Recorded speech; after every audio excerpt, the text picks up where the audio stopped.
welcome everyone to the Blowback Podcast, Episode 9, Exposing Imperial Decline. Uh, this episode is focusing on how difficult it is for the Empire to hold things together and to resist their decline on the domestic front, on the international front, et cetera, et cetera. But we're going to have our normal discussion about the week's events. We're going to start off with some very sad news. A lot of people are familiar with Luciana Bone. She passed away this week. I found out on Facebook from one of her Facebook friends, and it was just a real big loss. It's tough to put into words. To articulate such profound and difficult things. But Carlo has a Luciana's her biography that we're gonna read, and we're gonna talk a little bit about her work and her contributions. But Carlo, would you like to read her biography, Carlo? Yeah, this is from Danny Haifong. He read it on the Black Agenda report in 2018. So I'm gonna alter the syntax to recognize her passing. Luciana Bone was a retired academic whose long life was almost the synthesis of turbulence of the 20th century. She lived under three systems: fascism, socialism, and capitalism. She knew war. She'd been a refugee and displaced person, an immigrant, and a failed aspirant to bourgeois respectability. I don't think she had ever been at home anywhere except in early childhood in her native village in what was first Austrian Dominion, then Italy, then Yugoslavia, and finally Croatia. She could hardly say what her native language is, but was thankful for knowing now the little English she uses for writing essays for Counterpunch and other internet sites. That's her humility coming through there. She has left behind her professional training and research to concentrate on just speaking her mind for what it's worth, and a brilliant mind, and a sorely missed mind it was. I open up anybody else. Well, you have to add, she was also a professor of literature and film studies at the university she taught at. So I think she was quite well known in that field as well. Yes. She was one of the good ones. I only knew her from social media, but she was prolific and brilliant. That's what I can say. Yeah, she was. Sorry, go ahead. Sorry. Well, I was gonna say I met her on Facebook. I knew her from Facebook. She honored us by coming on our other foreign policy review show last year. But I would I learned so much from all of her Facebook posts. Like, she would discuss theory, she would discuss current events, and she really influenced and shaped my understanding of things. And if I would disagree with her, I wouldn't maintain my own opinion. I would accept her opinion, and it was always well reasoned. And so it wasn't something in faith. It was just that's a persuasive thing. So it was just tremendous, and a tremendous contribution to the discourse and to everybody that knew her, their understanding of things. So I can't say it any better than that. But I mean, she's going to be missed. It was there's going to be a lack without her presence there on Facebook. Yeah, that's one good thing about social media. I also was introduced to her through Facebook, and then had some email exchanges with her. But that's one good thing about Facebook. Although you can't post Canadian news on it anymore, but that's another subject. But yeah, she was a wonderful person, and because she was not only an academic and academically trained, so she knew how to argue and write things, but she had the right, well, to me, to us, the right left perspective. She knew what the real left was, and made a point of explaining what left really means, not how it's used today to describe what we would call right-wing people or liberals, who identify as left, but are not left at all. So that distinction is being lost. Many people don't know what left means, and they assume that somebody to the left of Attila the Hun is a communist when they're not. True. So it's going to be sad that we lost that kind of a person to explain that to people. Yeah. Yeah. You mentioned, Chris, that you wrote a book, a novel, a fictional novel that she read and reviewed. Yeah, so she posted a review for me on Amazon. I couldn't get it reviewed here in Canada. I sent it to people, but nobody would touch it. It's a novel I wrote. It was published in 2016, 2017. The conceit is, well, it's about a couple of lawyers, obviously, but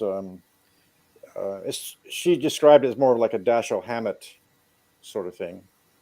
I wrote it as a noir sort of novel about these lawyers find out through some people they meet that the government, a list has been leaked of all the people in Canada who are on the payroll of the United States and all different sectors of societies, and how Canada is completely controlled by the United States in that way, and the funds they're being paid, and then the powers that be try and stop the leak from being published, or bring in a newspaper in Toronto and who try and get it published, or what happens, and then these guys are trying to chase them. I even bring in the Hells Angels, and it's quite something actually. I thought you said it was fiction. It's got a little bit of sex in there. I mean, some people complained, some people liked it and said, we wish there was more sex in it. Other people said there was too much sex in it. One of you says, well, you criminal lawyers always snorting cocaine and flirting with women? Well, actually, that's the way it was. I'm sorry to say that's the way it is. But people don't seem to like the way it is. It's not politically correct. Yeah. Well, Ben's comment was, you said it was fiction, but the U.S. running Canada like a puppet. I mean, that sounds pretty. In 2023, that leaked list in a fictional novel, that sounded so real to me, like perfectly acceptable. Yeah, well, there actually has been stories about connections like that coming out. So it was based on what I know is happening, and because I've seen it myself. I used to work. Of course, I've seen these influences firsthand. I decided to write about it to make a point, and to point out that what we think we live in a free society, but we don't really live in a free society, because they're trying to suppress this information from being released to the people. So that was the point of the novel, and I tried to make it dramatic and interesting. I hoped it was not at least boring. So nobody's found it boring. Everybody's that's read it said it's pretty good. So what's the title? It's called what is it called? Oh yeah, Beneath the Clouds. The subtitle is The Struggle for Peace. The Struggle for Justice Can Turn Deadly. And Amazon carries it?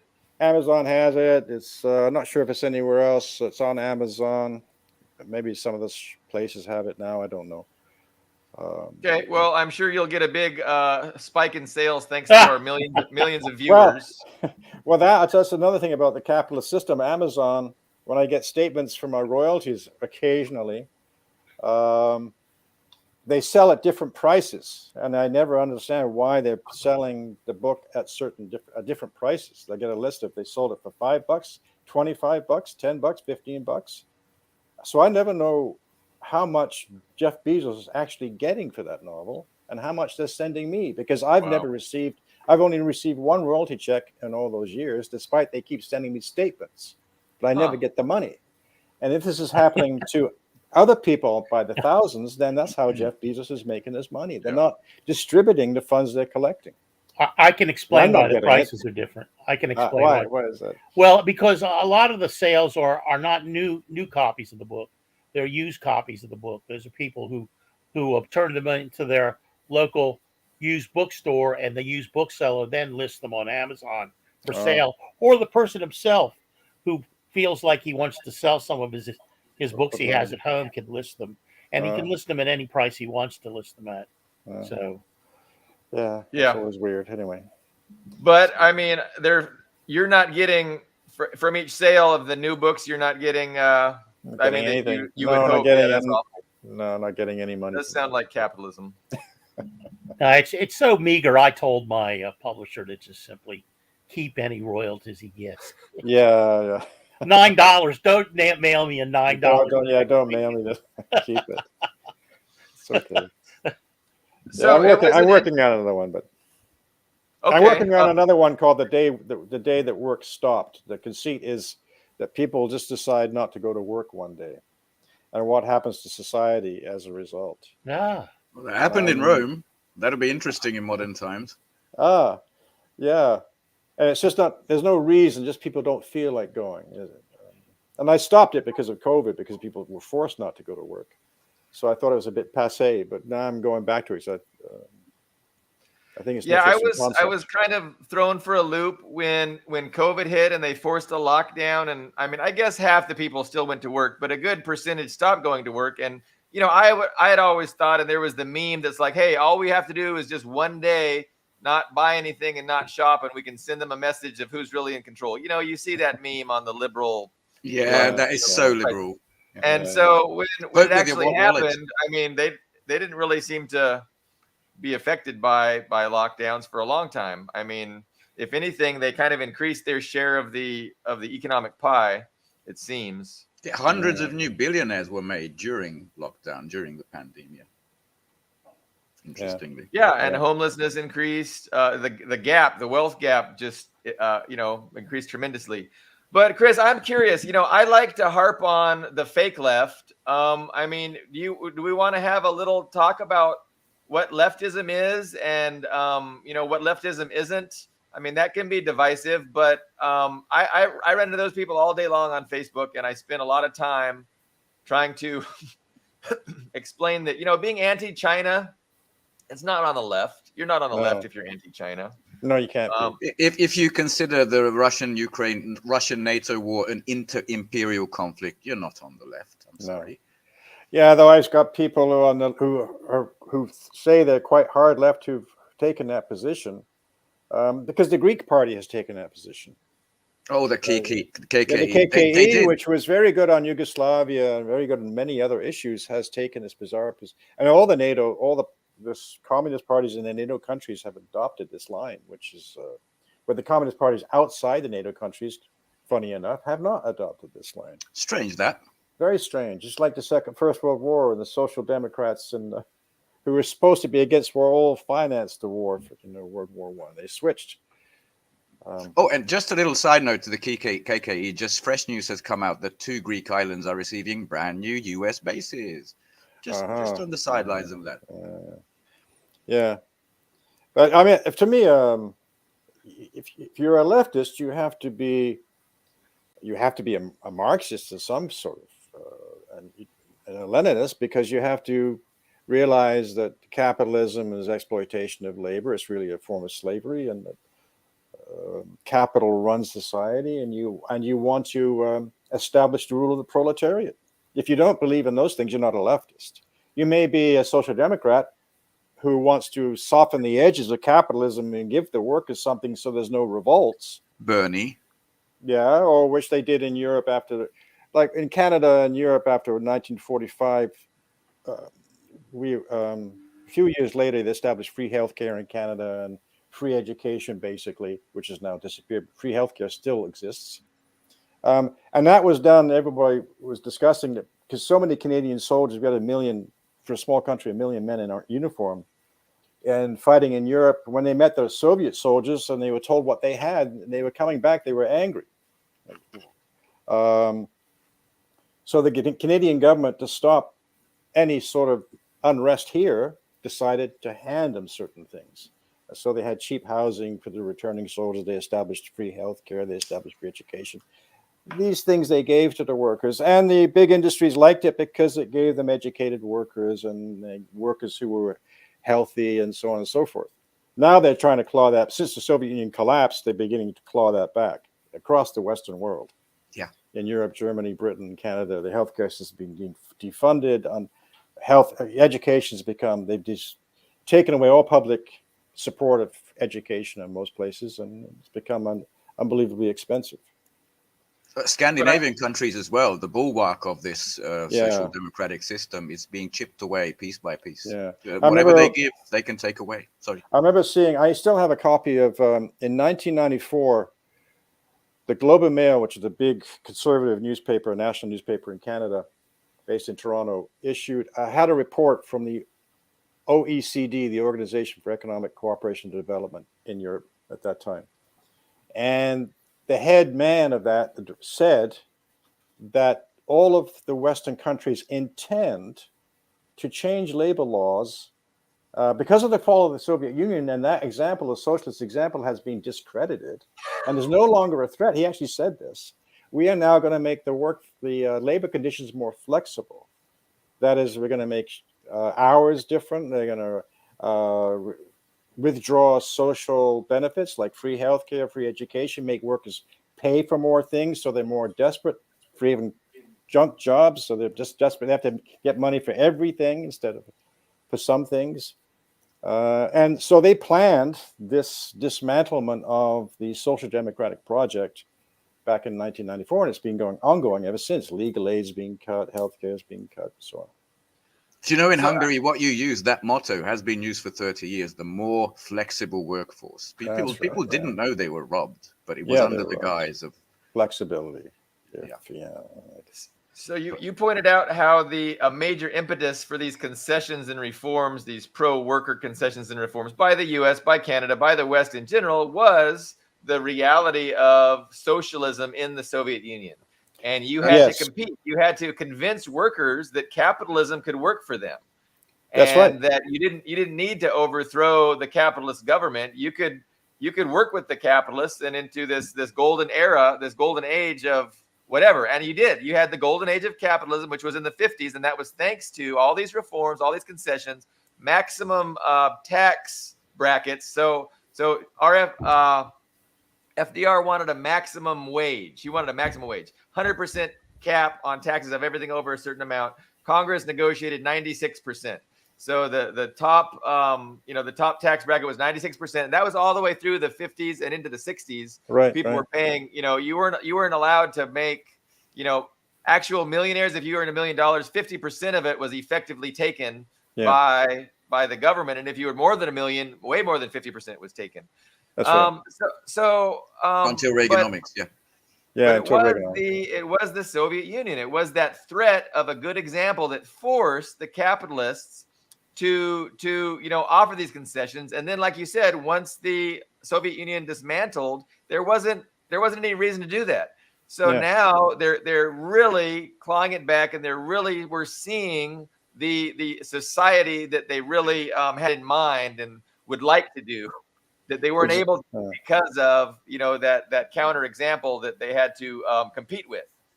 Can I prime that question a little bit historically? I know you like the big bangers, but I like the context. So World War I, that was an inter-imperialist war. We had all the markets covered, all of that. We wanted a little more than that guy, more than that guy. And out of that, Lenin went home, to at then Moscow, Petrograd, and the Soviet Union was born. Immediately attacked by like 14 armies. They had to crush it in its crib, because that one big landmass broke free of this system of parasitism, of colonialism. Okay. They did that. And since the immense rise under Stalin of living conditions, of heavy industry, of everything in the world, like nothing has come close, even China in the last 20 years, as close to that brought the reaction from Germany, from United Europe, of fascism, the worst horrors in human history. They had to kill that good example, and they failed. They got their asses kicked. So that's when the strategy, I think, changed, and this is where your question comes in. It was most vibrant, I think, in Berlin, which was divided in the middle. We have to show Coca-Cola and beautiful neon signs and look how good we can make life for you if you just give up this stupid fantasy. And it was all the way. I was on the other side of that iron curtain as a kid. Yeah. But it was all over the place. We will woo them over. We will show that we're better, but never in a fair way. But we can give you stuff so you don't follow that example. It was very popular, 1940s communism in West of Europe, very popular. That had to be crushed by any means necessary. Yeah. And hence, so what do you call it? Social democrats, that layer of traitors, I will always call them, was born. Yeah. Well, we have this the New Democratic Party here, which I used to belong to for a long time. and he was created in Saskatchewan out of a left labor group, Tommy Douglas, and it was really quite a left-wing social democratic, you could almost say it's socialist. There were a lot of Marxists in it. We joined it because the CP, which Communist Party, which had 100,000 members back in the 40s, was attacked and then split up and declined. And there's a lot of anyway. So the NDP was formed. A lot of people joined that because it was considered socialist and stayed pretty supportive of labor and unions up until about 15 years ago. And then they've just become another social democrat. It's become like your Democrats in the United States. There's almost no difference between them and the liberals now. But I remember my father told me he grew up in East End, London, at a time when he had no electricity and things like no toilets and no heating. He said that if the Second World War had not happened, there would have been a revolution in Britain. And he said whether it would have gone fascist or communist, it's hard to know. Because Oswald Mosley's fascists, he said, were very popular in some parts of East End London with the poor. Other people supported the communists. And there were a lot of clashes on the streets, just like there were in Germany. They tried to swing people over to the fascists. And Oswald Mosley was given a lot of help by MI6 and so on and so forth. Oh yeah. If you watch Peaky Blinders, you see all that. True. They actually. That was I was wondering how that was going to swing, but it turns out that it was quite a pro-socialist program in the end. I was thinking that Cillian Murphy's character was really the rise of a fascist, but it turns out he was infiltrating the fascists in order to undermine them, and that was which is rare for the BBC to do. I was surprised they actually did that, but that did display the conflict amongst us then taking place in Europe at the same time, the rise of the Nazis. True. And not just 1945, the victory of the Soviet Union, but in the 50s, when Khrushchev's secret speech came out, that caused a massive split in my country. You probably know Kadar was basically at the behest of Moscow installed. And Rakosi, the father of communism, he had to die in Moscow because he refused to renounce Stalin. But that was just my country. The American, I think it was CPUSA, the Communist Party, they basically split in half after they learned that speech. I was wondering if Canada experienced the same. Yeah, they did. There was a split then. There have been several splits like that. And the Khrushchev speech was terrible. I mean, it was a revisionist, obviously the revisionists or the capitalist insiders who were still lingering around were expressing themselves through Khrushchev and trying to dish that, crush Stalin and communism, basically. And it started, now as the Chinese say, that's when China broke with Russia, the USSR, because they saw what was happening. You're sliding back towards capitalism. You've opened up the party to everybody. It doesn't matter whether they really are Marxists or not. Just if anybody can come in, and you're going to bring in lots of people. Because the people that had resisted the revolution were still hanging around. They're still there. You can't get rid of them. That's one thing that revolutionary governments have to pay attention to, that human nature is such that there's always somebody out there who wants to feather their own nest and make it better than somebody else's. That's so true. Psychology. It has to be dealt with. Marxists have to understand the psychology of human beings, human nature, how to deal with that. Burn everybody else to stay warm is the phrase I've heard. And it was mostly about Trotsky. And I'm sure you're not surprised that half of that speech was basically Trotskyite, his writings basically regurgitated. Yeah. And look at where the American Trotskyites ended up. They're basically the neocons. Bill Kristol was a big Trotskyite. Leo Strauss, I think, one of the big. Yeah. Who's the guy that wrote Hook? Sidney Hook. Oh, yeah. Another one. What's that book? The Spartacists in New York. Were they in New York? Are they still functioning? The Spartacists. They hang around Toronto and fool a lot of people. They draw people in who otherwise would join, say, a CP party, a real left party, and they draw them in, convincing that they're the more revolutionary ones, and then they just tell people that every socialist revolution in the world is terrible. Yeah, it doesn't work. They're not real socialists. They should be thrown out, and then we will establish. But they're never for any socialist country. They're always against one. Actually, existing socialism has this litmus test that it's imperfect, Yes, always. But they love everybody who lost, everybody who died. Yes, that's how you're allowed to love. But Stalin, big bad. Xi Jinping, big bad. Fidel, Yeah. exactly the same. But Yeah. maybe you can like Chair because he was in the end, Yeah. killed. Yeah. Killed. He was assassinated. He's a romantic hero. He's not his writings aren't. Nobody reads Che Guevara's writings, which are quite profound. I read a book of his when I was in Cuba. It's very interesting. That guy was very, very interesting, as good as Castro. But now he's just portrayed as this romantic figure, Yeah, he didn't lead a guerrilla country. figure. He didn't No. lead a country. He just fought a He revolution. just fought revolution, tried to spread it different places. Yeah, there was a collection of these turncoats, if you want to call them that, published. It's been very popular for years, and now it slips my mind, but it included the people like Hook and I wish I could remember the other names. But Yeah, there are many of them. it's Yeah, had unfortunately. a huge following in colleges, for universities for many years in the Yeah. United States. Well, I think the first group I belong. The God that failed. Yes, thank Yeah. you. The Yeah. God that The failed. Garfield, yeah. I think when Thank I was in university, I joined a young Marxist league. But I think when looking back on it, I'm sure it was a Trotskyist group. How does this tie in with our observation that there's no real left in the West, and most people who identify themselves as left are pretty confused, don't have any kind of understanding like we do about what leftism is? I have an answer, but I think Chris should go first. Oh well, yeah, you probably. The Trotsky and was instrumental in poisoning people's minds against Stalin and against socialism in the USSR, and poisoning people's minds against real Marxist-Leninism.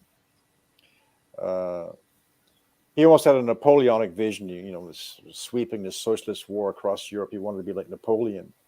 But that was followed up by all these writers when Khrushchev came along, discredited or tried to discredit Stalin, and the Chinese broke with him. The propaganda began being amplified against the Soviet Union and amplified against the real left. And then you have the social democratic parties being formed in Europe, in Canada, in Britain, the Labour Party, who claimed to be left, and for many years did support many left projects, like free education, healthcare, and so on. And the communist parties, the real left, were discredited as radicals beyond the pale, who support mass murder and all the bugbears they would label the communists with. And that word prevails, Stalinist. It was born then. That word, Stalinist, yes. In fact, when you ask people what do they mean by Stalinist, they'll tell you they won't even know what they mean by Stalinist. Stalinism is bad. But what do they mean by Stalinism? Because look what happened in the Soviet Union under the rule of the party at that time. And people forget that Stalin was not a dictator. He wasn't in charge. He wasn't the only guy that made decisions. The Politburo was composed of people, all of whom had been thrown in prison by the Tsarist regimes at certain points. Stalin had been in prison and exile many times. None of the people in the Politburo were afraid of Stalin. They'd faced down the Tsar, they'd faced down the secret police, they'd been arrested, they'd been tortured. You think they were afraid of Stalin? Stalin didn't run things by himself. It was a committee. He was just the head of the committee, and he was like a very bright. If you read his stuff, he's quite a profound man. He is. He is. But the propaganda in the West was to divide the left by pushing the real left, the communists. They're just criminals, and they kill people. That's all they do, and steal. They're going to steal all your property, even your private property. Toothbrush. And then they tell that the left you should pay attention to is this sort of capitalists who are willing to give you something. That's the real left. Yeah. So that brings us to the question of the Sahel and this kind of alliance, this alliance between Russia, which is no longer a communist country, and China, which is essentially a top-down economy, which is thriving. I mean, beyond and their partnership, because what I wanted to say on the Nigerian program was that this is the combination you should go with. If you have Wagner in your country, like they do in Mali, and you say go get those people from Boko Haram, they go get them. That's that's real security, not AFRICOM, where they're basically pretending to kill their own creation. And then the 1-2 punch is you have China for development. I mean, for example, I've been following somewhat the Niger to Benin pipeline, and the claim is, and it's run by PetroChina. I mean, the operation is under the aegis of PetroChina, and they say that it's not going to change at all. There's no change of the status. There may be a delay, but that's going to continue to go forward. So how do we factor all of that in? I mean, there's a kind of harmony now, I think, between what Russia represents and what Russian desires are worldwide, which are obviously not imperialistic, and Chinese, which are developmental, so and also not imperialistic in the sense that they have the common sense to realize if you build a road from paved road from point A to point B, then when you want to transport something from point A to point B, it can be done more economically. That's what's obvious to my mind driving the Chinese ethos as far as the development's concerned, which I see as no way as being imperialistic. So, but what has brought about this marriage? I mean, it's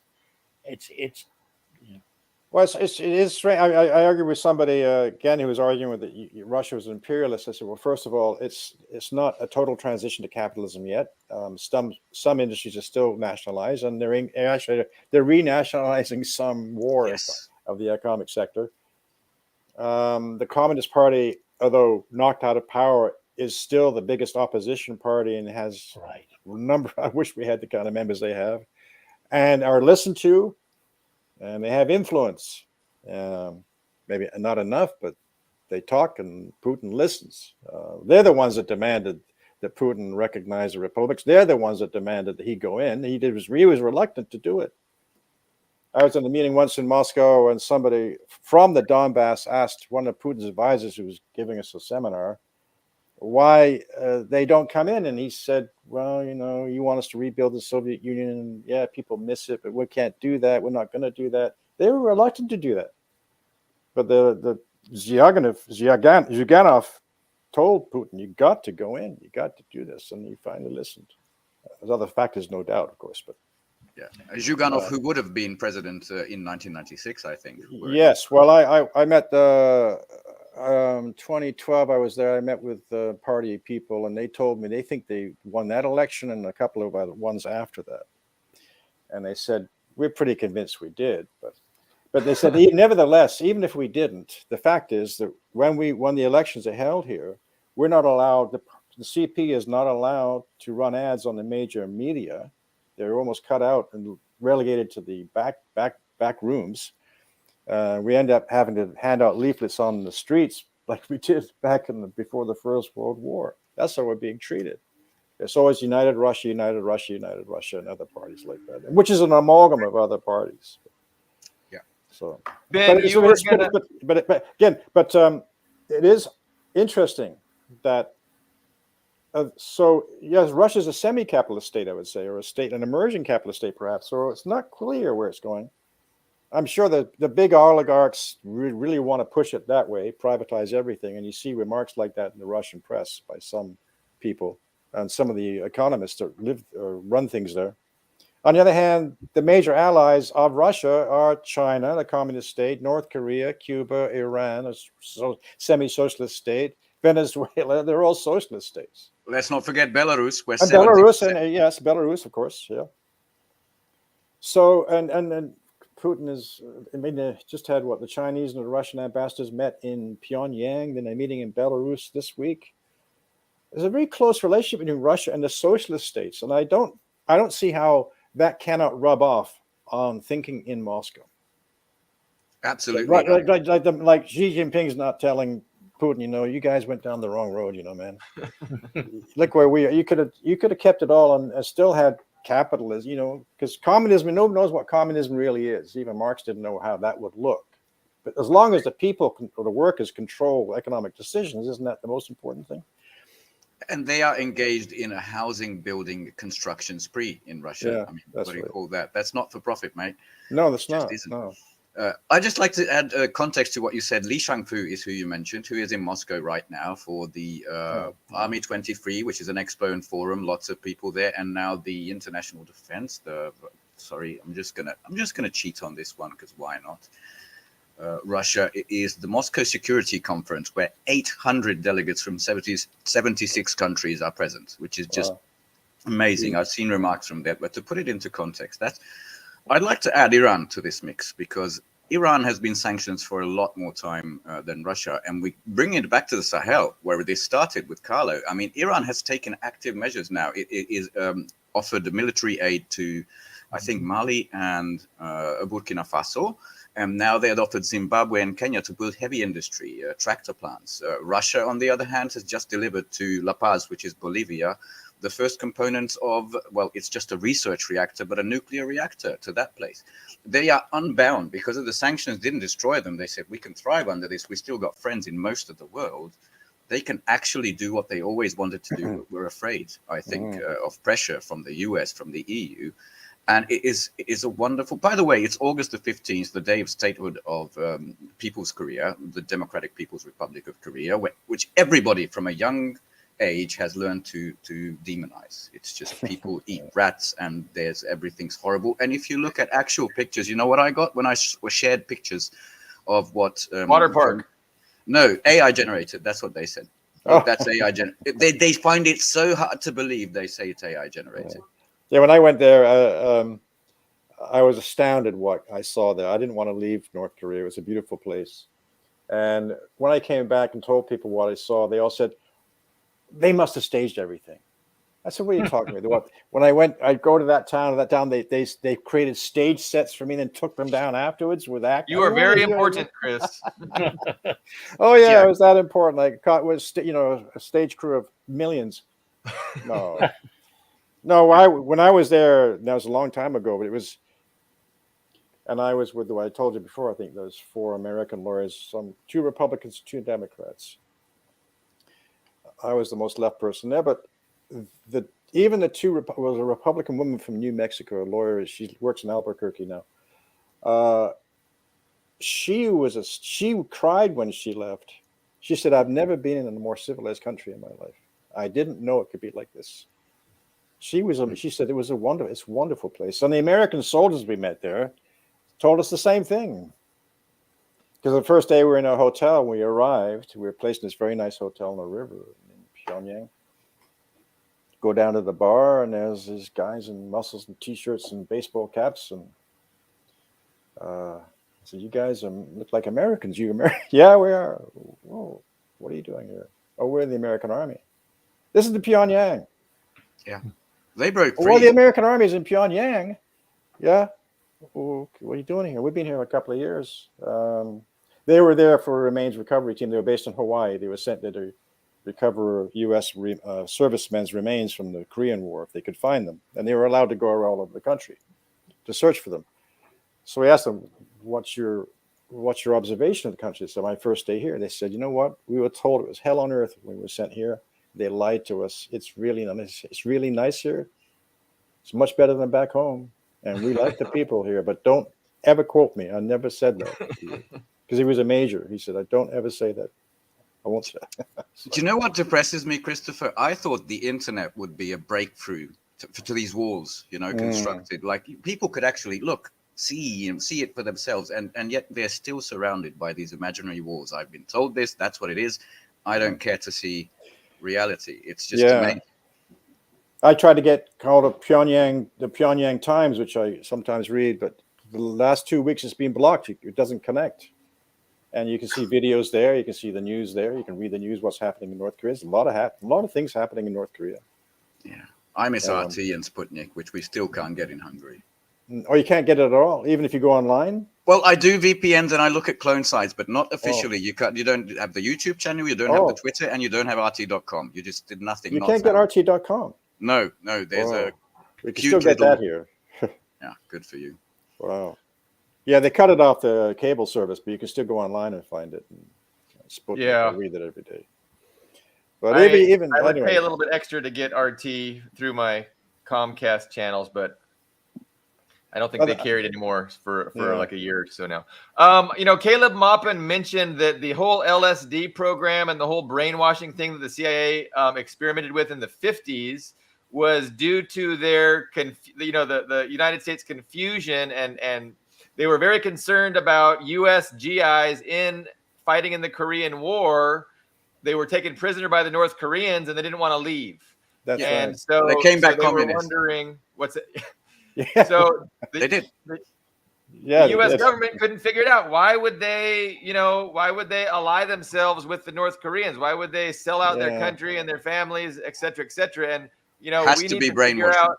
Yeah, it has to be brainwashing. We need to figure out how to do brainwashing. And anyway, you guys familiar with that? I heard that first from Caleb Maupin. It sounded legit.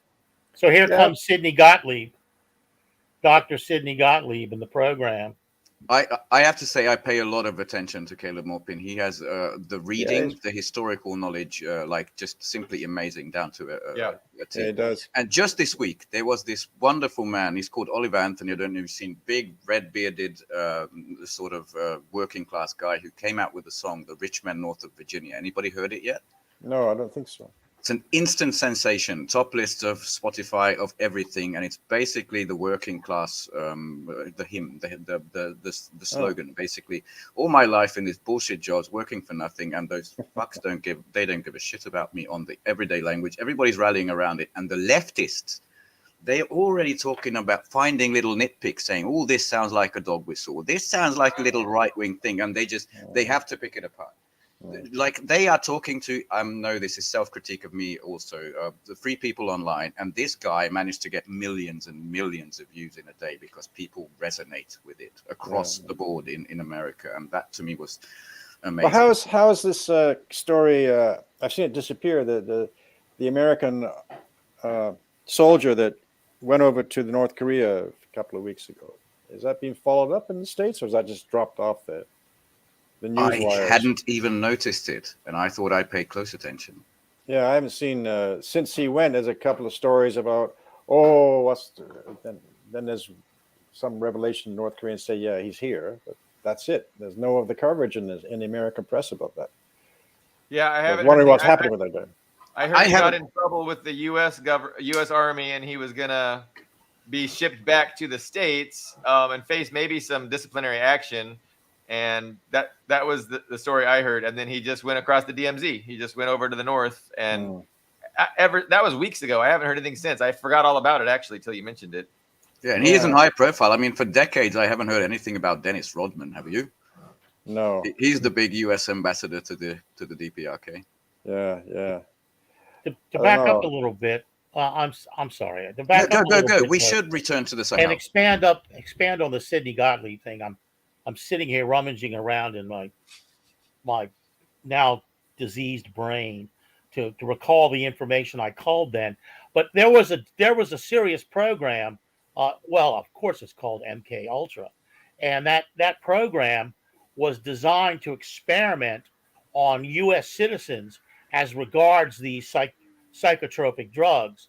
And there was a guy in San Francisco whose name I swear I would never forget, but he ran a program where he would have prostitutes in an apartment house, and they would lure people off the street, your Johns off the street, and they would give them LSD, and then they would test their reaction. That was one of the things they did. They had a man named Frank Olson who was inside the program. This is a CIA program, Frank Olson, and he went to a gathering in rural Virginia or Maryland here of these scientists at the who were basic to the program, but his mind after he took LSD. The first people to party with LSD was the CIA. So he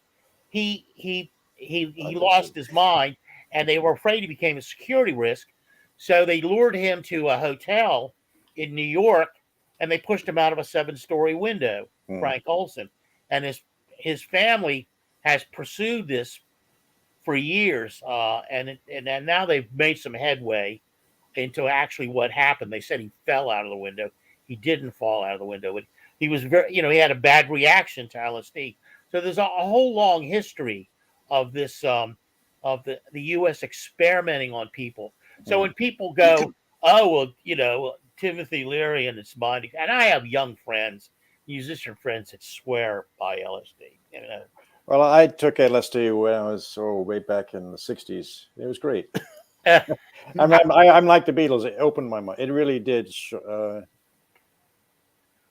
show you another way of thinking about the world, perspective. It was wonderful. I'd never regret taking it.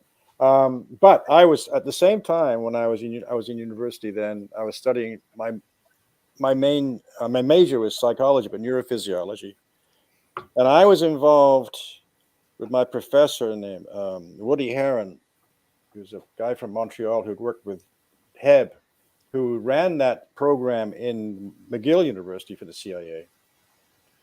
The sensory deprivation experiments that the CIA contracted Donald Hebb to run in McGill. And this professor I worked for, Woody Herron, was doing it in where I was. And I went through that experience. It's really weird. You start hallucinating, and to cut off all sensory input. They were experimenting on how to brainwash people, how to influence their minds, and what it would take to do that, how they could change people's minds and thinking using different techniques. I didn't know that at the time. I only found out later that's what we were involved in, but I was indirectly involved in that program. I didn't know what they were doing then. But yeah. Was that immersion in a tank of water or in a wet? Yeah, you were immersed in a tank. Well, there's different ways you could put it in a tank of water. You could. They would also put cuffs on your, blind you, cut off all sound, cut off all. You have no sensory input. And when you have no sensory input, the brain starts manufacturing images because it cannot function without images. So just like CNN. Exactly. Exactly. You watch Wolf Blitzer enough, you go nuts. If you go on the tours of Alcatraz, they'll put you in one of those cells that's just all black. It's super dark in there, and they'll put you in there for a couple minutes, and man, that's all it takes. It's like, okay, I want out. But they would put people in there for days and probably longer. Yeah. No, it was horrible what they did. I mean, these experiments were taking place. MK Ultra did exist, and they were doing these things to find out how to brainwash people. Yeah. Yeah, I think they were using hallucinogenics. Yeah, they did they used every trick in the book to see what would work. So. I was going to say, Carlo, feel free to plug the book. The only place I read of this was Aaron Good's American Exception, I think, and that's like a comprehensive list of dirty work, going all the way back to the OSS, the Council on Foreign Relations, to this part, and it really is great. My memory can't conjure. Even there was a guy who was in San Francisco, and I don't know why I can't remember his name. He predated what Pompeo said about his experience with the Central Intelligence Agency, and his famous quote is, "Where else could a red-blooded American boy lie, cheat, steal, kill, whatever, with complete impunity?" Essentially, is what to paraphrase him. Yeah, and that was his famous contribution to American literature. I wish I could remember his name offhand. It's a common name, George something or something like that. Yeah. Anyway, I can't remember either, but I know the reference. Yeah. But nevertheless, we see that going back to what is left and what is not left, and that the efforts they go to, the capitalists, to stop people from thinking along socialist lines, or from seeing the reality of what socialist states are like through mind manipulation, through films and music, art and so on, how they try and change people's. So it's a broad spectrum of media they use to try and influence how people think and see the world. Because if you go to North Korea, you would be shocked. I would be shocked to see what really is there. It's quite, it's improved vastly since I was there. So it shocked me when I went there. When I came back to Canada, I thought, wow, we don't have half that stuff here. There's People several who go good to books. China say the same. There's several good books on CIA infiltration of American literature now, Cloak and Gown, and a couple of others I've read. Yeah. and it really does it does two things for me. For one, it demonstrates that the CIA knows no bounds. It will insinuate itself into every aspect of the culture. Mhm. I mean, you're talking about they were behind Encounter magazine, one of the major literary magazines. They were behind the Atlantic, Yeah. all of these major, the New Yorker, the George Plimpton was, So Paris Review and all that. yeah, the Paris Review was a CIA asset, and so on and so forth. In fact, I had a personal encounter with the whole situation because here in Washington D.C. we had a John Pauker, and John Pauker was he went to Yale with Reed Whittemore, who was a professor of literature at Maryland University, and James Angleton, and while the three of them were at Yale, they formed Furioso magazine that became known for publishing Ezra Pound. And since when I was a young man, I was studying Ezra Pound as an undergraduate, I was invited to John Pauker's salon on Porter Street in Washington, D.C., which was called More Fun House East. And I was invited. They're basically cocktail parties, and that you can imagine me at a cocktail party. Sure. Okay, Yeah. fish out of water. But anyway, I went, and they were interested in kind of recruiting me. And Pauker was working for the Voice of America and other uh, propaganda tools of the U.S. And it wasn't that I was hostile toward it or saw through it. It was just not. It was not ringing true for me with what I considered to be uh, uh, a true approach to literature. It was the Charioteer Press. They were publishing all of these Eastern European poets that I considered Mm, mediocre yeah. into English and Mm, and that sort of thing. So I abandoned that. The other aspect I discovered over the years reading how much the CIA was involved. Um, I've always considered American literature to be grossly mediocre, over you know overpraised because of its economic centrality in the world, especially in the English speaking world. And I think that mediocrity is a result largely of CIA interference, that there are many voices that were never heard mm, because they weren't playing that game. And there were many mediocrities that were heard because they were playing that game. And yeah. I eventually I was not invited anywhere, so it fell off. But that was See, my we're having a casual conversation. Let me chime in because we already know the modern fine art scene, which is like Squiggles. The stuff that Biden's son does is mostly a product of the CIA. But to me, the tragic thing, I'm usually the upbeat one, Carlo, but let me depress you. Is during my childhood, art was basically people's art. It was in everybody's home. That's what it was for. You could buy this lovely little portrait and that little thing and a little statue of something that you liked, and that's what it was for.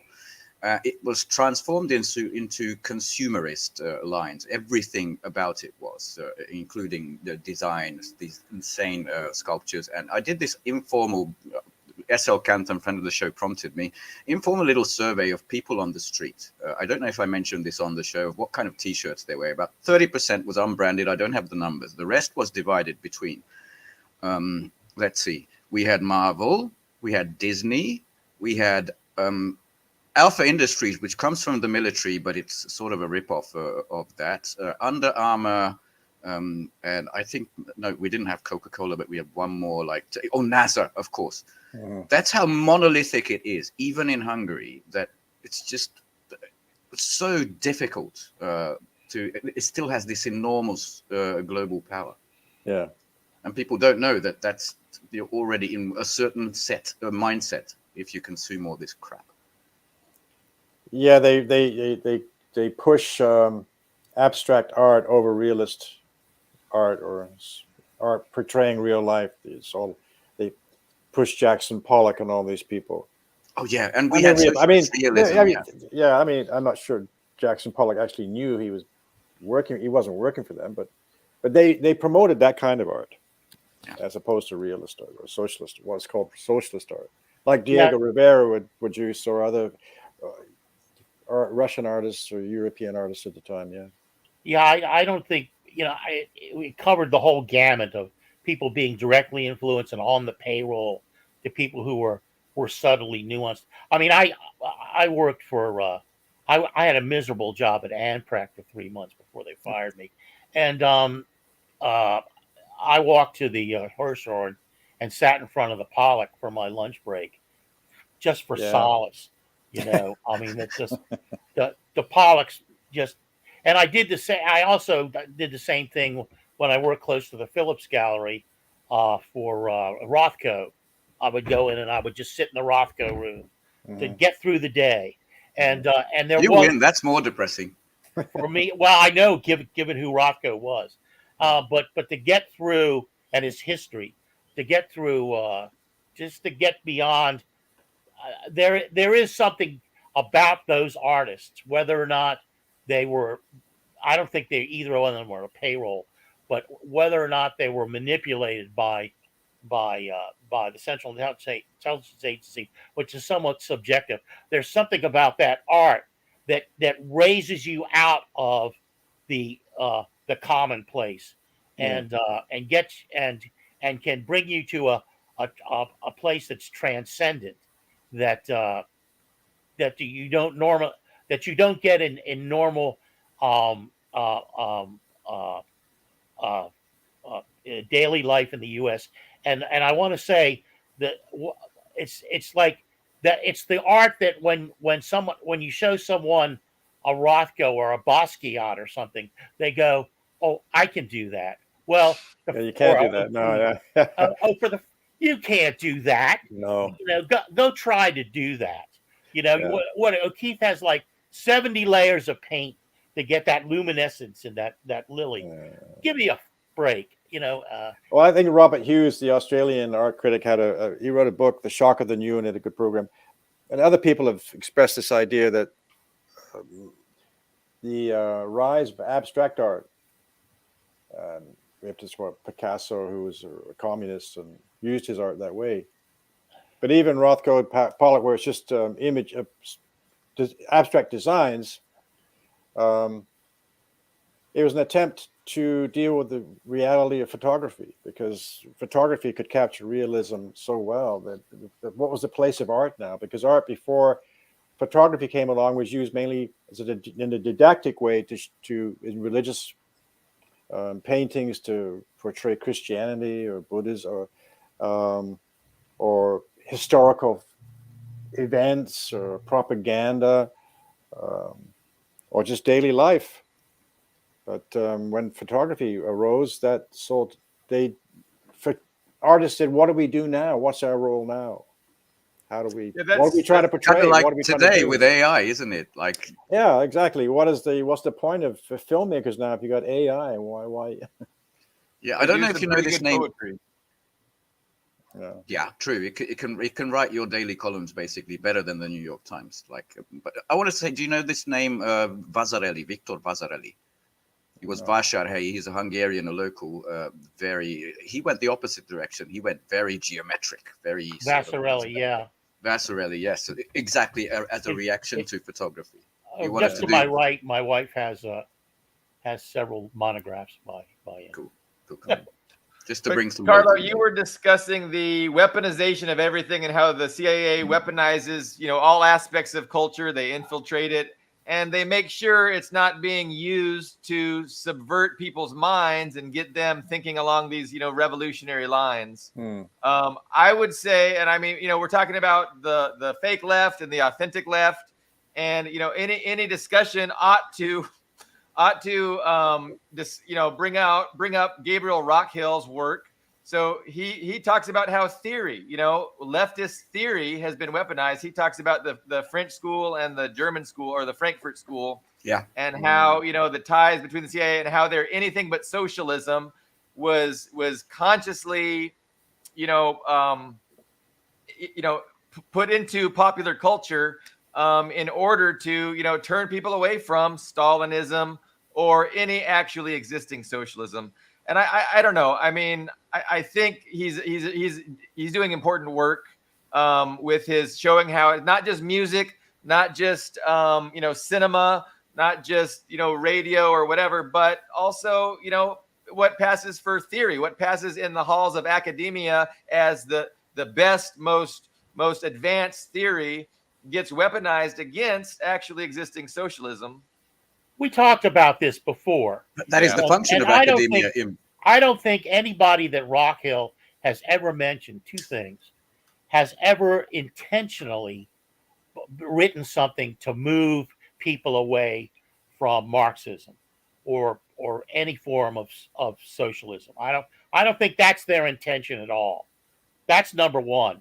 Number two, when I read Rockhill, he never gets to the content of the people he's talking about. Doesn't seem to have read one of their books.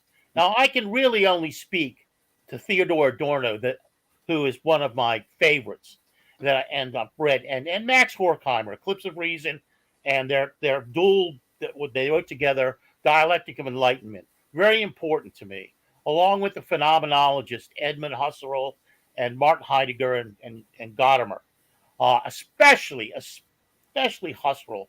Please, don't underestimate Husserl. Critique of the critique of the European sciences and transcendental phenomenology. Luciana and I had a little go around about that. She wasn't familiar with it, but but she wasn't going to be seduced by this notion that it expressed, that I communicated to her. These are contexts that run a dialectic of the aesthetics by Adorno or Adorno's general relationship to music. Listen to this. Is this a shill for capitalism? Adorno believed that no music, none, should be recorded. There should be no recorded music. Every piece of music had to be listened to live. That's an extreme example. How does that? Would you go down and pitch that to RCA? Go down and pitch that to Warner Brothers and see how far you get. So I don't think Rockhill has taken the time to read the actual context that these people operated in. All he has is the new documentation coming out from the CIA archives that says they had their eye on these people, or that they were in their, it's like when Leo Szilard came out against the atomic bomb, and they followed him and ruined his life. Or it's like when I just wrote a monologue about the poet Robert Lowell when he went to Buenos Aires in 1952. Lowell, he was a conscientious objector. I think, to my mind, Lowell was a great poet, but he suffered miserably from breakdown after breakdown. He went to Buenos Aires in 1952, and he had a CIA handler all ready for him down there to take him around. Well, Lowell had a breakdown while he was there. He drank too heavily. He had a breakdown, and he was like trying to climb on all the equestrian statues, and they had to hustle him out of the country and put him back in a sanatorium. So you can't control that kind of mind. I mean, there's a limitation, but you can say, from Rockhill's perspective, the CIA was all over Robert. Okay, Carlo, you're the American. I defer to you, but we don't have to agree on everything. But look at the life path of look at Angela Davis, who is now in pampered universities, or quite a rich lady saying vote Biden. That's absolutely been turned around to what the revolutionary she once was. I mean, you can't deny there is such an effort here. Well, she's not an artist. I wasn't talking about artists. That's what I'm talking about. Okay, sorry. I'm talking about, and you might stretch it, talking about philosophers when you talk about the Frankfurt School, but I'm talking about those kind of contexts, and I don't think Rockville addresses any of those contexts. He's just a guy. Well, philosophy is very. I'm really into Schopenhauer because Marx admires Schopenhauer because Schopenhauer, 100 years before Marx, came up with the labor theory of value, and that the working class is being exploited. It goes on for a dozen pages about it.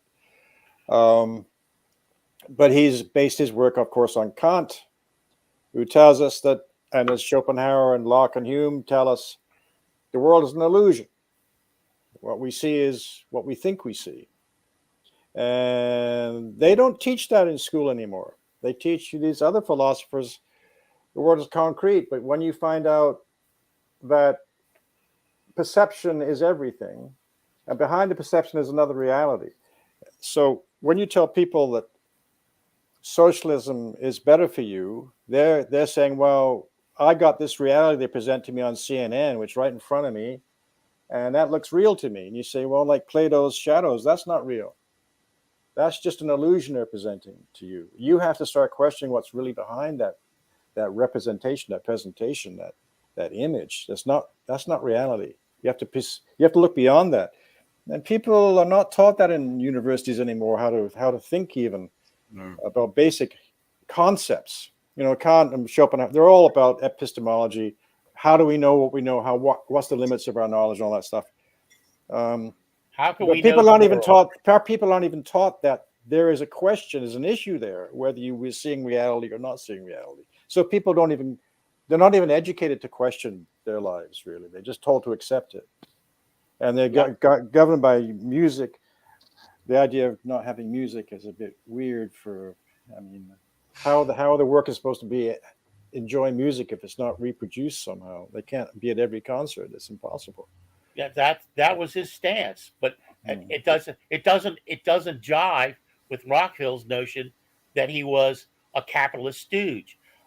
But Schopenhauer, if you're having trouble understanding the Critique of Pure Reason, put it down and read Schopenhauer. Yeah, I have a good friend who's plays cello in the one of the big opera orchestras in Europe, and he and we just gush over Schopenhauer whenever we talk, and I feel the same way about Schopenhauer. Though I read Critique of Pure Reason, and I that was a seminal book for me to read. Yeah. But Schopenhauer has got a special. Well, actually, when I reading Schopenhauer the last year, and then of course you have to know Kant. So now I'm going back. So I read Critique of Pure Reason when I was in my 20s. I never really understood it. Now I'm going back and rereading it, so I can go back to reread Schopenhauer again. Yeah, but The World is Will and Representation is a great word. It blows your mind to read that book. I'm going to dissent slightly and maybe bring this back to the earth, but also amplify Christopher's point, because I don't think you need high philosophy to understand the simple point that you're not taught to question. Question more is RT's motto. Is most of the schooling, especially for the last 30 years, you are taught to conform. Basically, this is what you're supposed to know. This is how you're supposed to go, and that's it. The previous system here was all about concepts and questioning and just what's presented to you. Why is it presented to you? What sort of interests are in the background of that? I think, if anything, that's what every ordinary working person can do without Schopenhauer, without Hegel, without dialectics. It's a basic thing. So I'd like to amplify a point, but I don't think people need a massive, you're the only one that has it, a massive bookshelf to get this basic lesson nailed down. I wanted to point out something we glossed over, and that was when you're talking about Pollock and being a tool of propaganda. Most Americans don't appreciate Jackson Pollock. It's very few that do. And then a large percentage that do appreciate him are just basically appreciating him on the fact that he has a reputation now, or that he is painting a ring $20 million or something. There's very few people that really spend the time with Pollock, and for what he is and what he was. I mean, he's alcoholic and drunk and everything, but his style of painting is, I think, extraordinarily inventive, and executed. I mean, to execute one of those canvases, go out in your backyard one day with a 20 by 30-foot canvas and 15 cans of paint, and you try that, and see what you come up with, and after a half hour you'll go in and have lunch and think of some other project, planting tomatoes or something. Yeah, well, it's like on Netflix. I watch mainly foreign film. We're talking about the fading American hegemony, and you see it even on something like Netflix. I watch some American and British programs. Some of them are very good, but I watch mainly programs from Russia, China, Turkey, Europe, South America, Middle East, Egypt, very fine programs, some African. So there's more and more of that. And Netflix, because it's the subtitles, most people don't want to watch them, but I don't mind subtitles at all. But they're bringing in a whole flood of films and television, which you would never otherwise see here. Or you can get them on YouTube. You can watch all the Mosfilms program, make great films, Russian films, Chinese films. True. So the net has allowed us to get access to things we otherwise would not get access to. But on the other hand, they're cutting people off, and they just kicked off Scott Ritter off.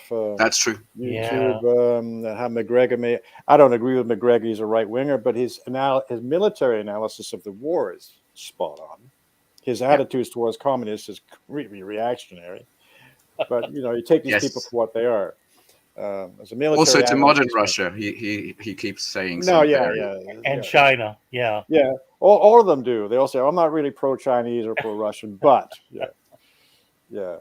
I wanted to plug something because there's a Chinese series. I don't know if it was on Netflix, but it's inventive, it's creative, it challenges your minds.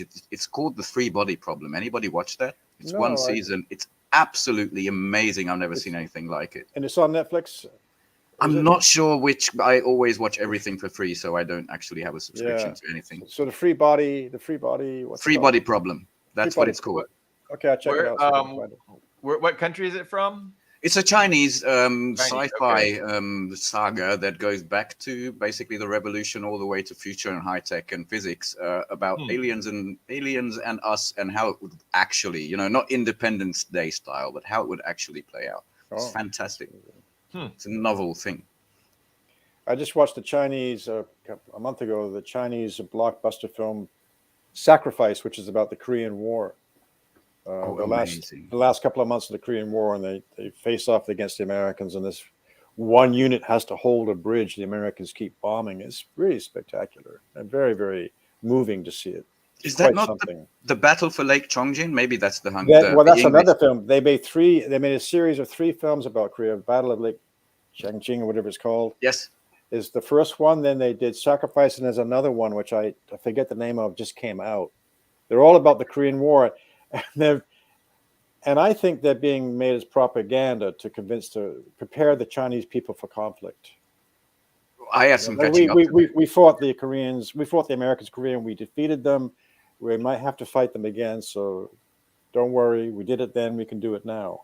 That's the sort of image you get from watching these films. But they're very, very well done. Very well done. Yes. And a Sacrifice you can find on YouTube. I'm sure it's under. I'm watching Sacrifice next. That's really pretty good.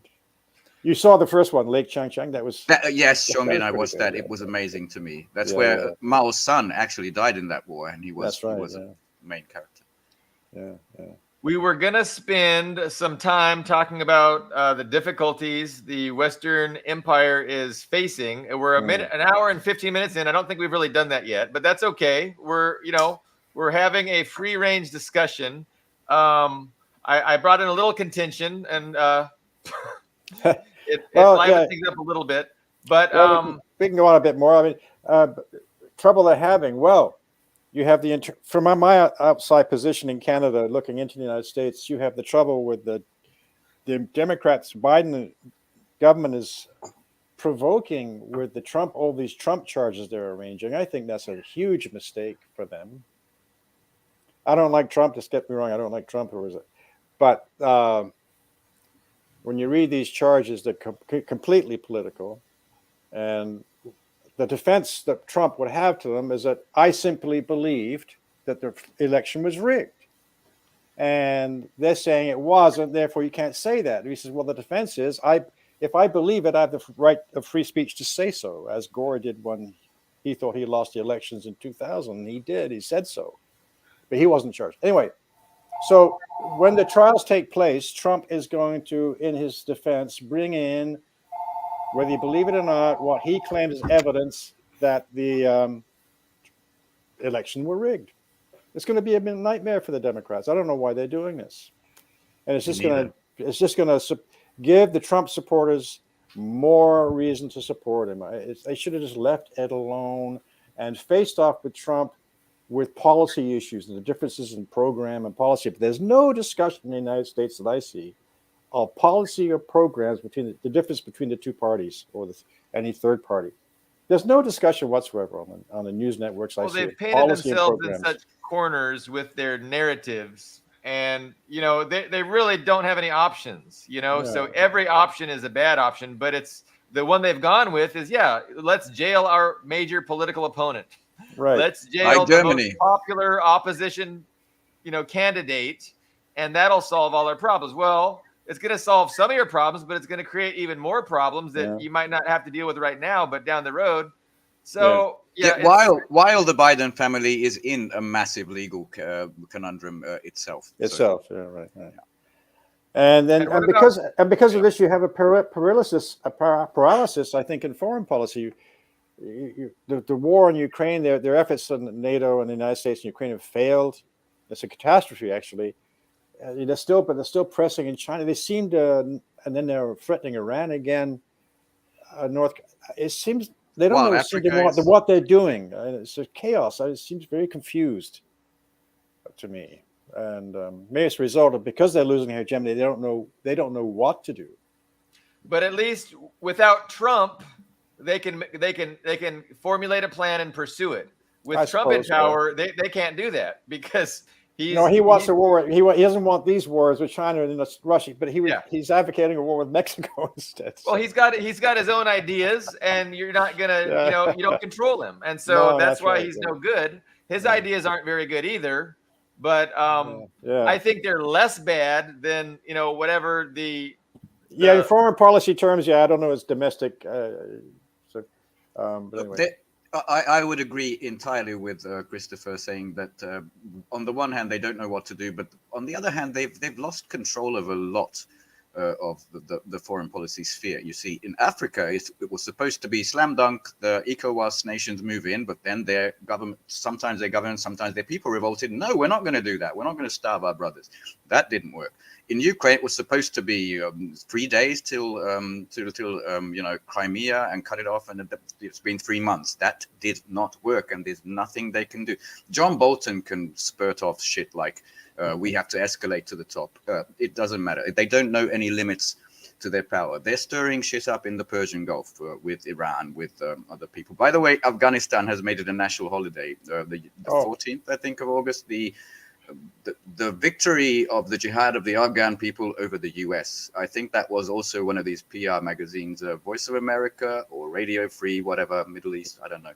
Radio Free Asia. But a lot of this stuff is not working. There's a couple of players left. Japan, apparently they're going to be working on a new bomber jet with American know-how and a joint program with US and Japan doing anti-hypersonic missile defense, which I don't know how they do if they don't have hypersonic missiles, but that's a technical issue. And there's still Germany who are sending their Wunderwaffe, which they call a Superwaffe, the Taurus missiles, but they apparently reprogrammed them So they can't actually reach Moscow or other places, even though the Kiev government said we would only use it on the territory of Ukraine. So they're the hangers by. They sent their finance minister to Kiev saying, yes, we'll pledge these billions for this many years and all that. There's a couple of hangers by. Most of the world is absolutely fatigued and tired of it. The Poles and the Ukrainians are having a hard time getting along. Yeah. It's just all fallen apart. And you have this combined Russian-Chinese fleet cruising off the waters of Alaska. Yes. And next time they go down to British Columbia and California.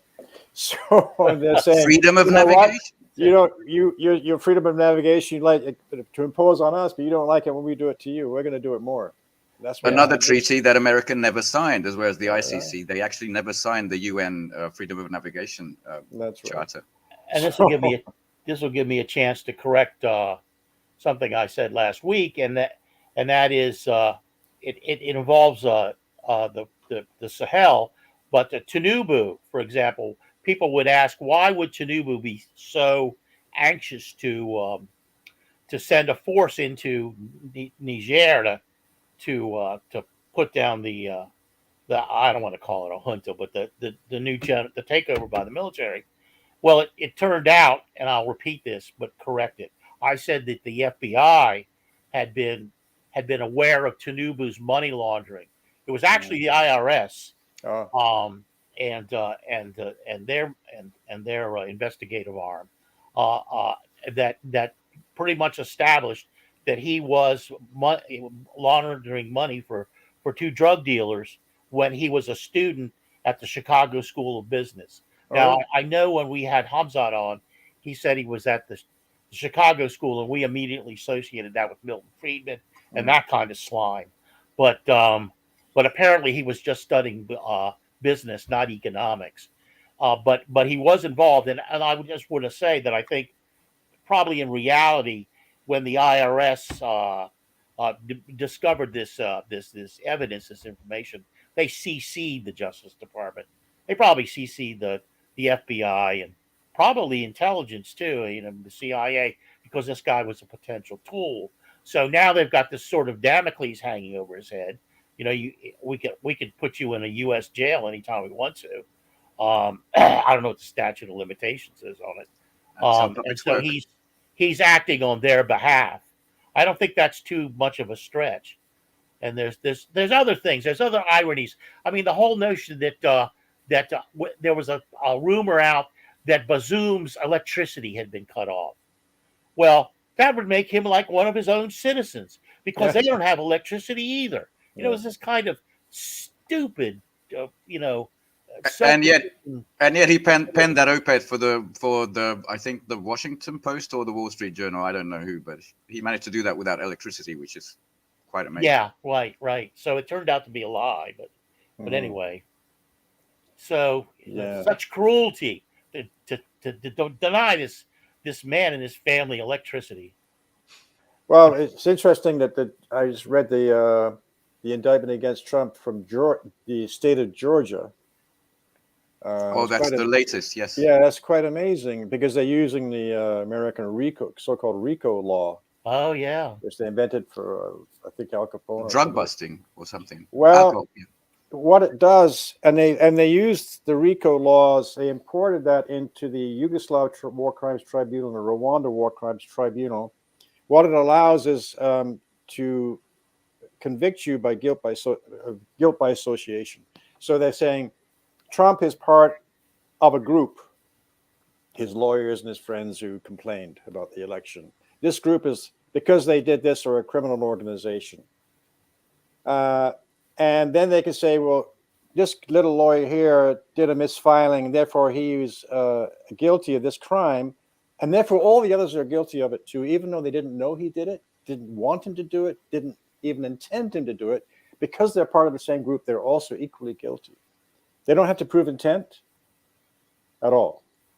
And they use this in the war crimes tribunals to get rid of the intent. They don't have to prove intent. If I can prove you belong to a group. So Billy Bob here goes out and robs a bank, but because we're all associated, we're all equally guilty. They just designate us a criminal organization. Because he did that, we all go to jail as well.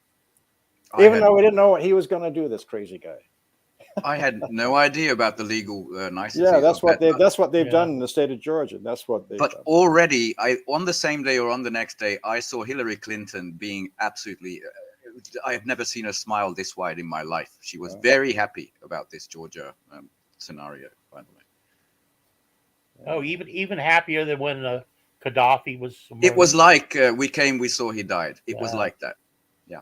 Oh, great. Well, I got to go to a conference in Vienna in September, and the topic of the conference is responsibility in international law for international organizations, the World Bank, IMF, the UN, Security Council, these tribunals. Where is the responsibility when these people do things wrong or hurt people? For instance, NATO attacked Libya, destroyed Libya, murdered Gaddafi.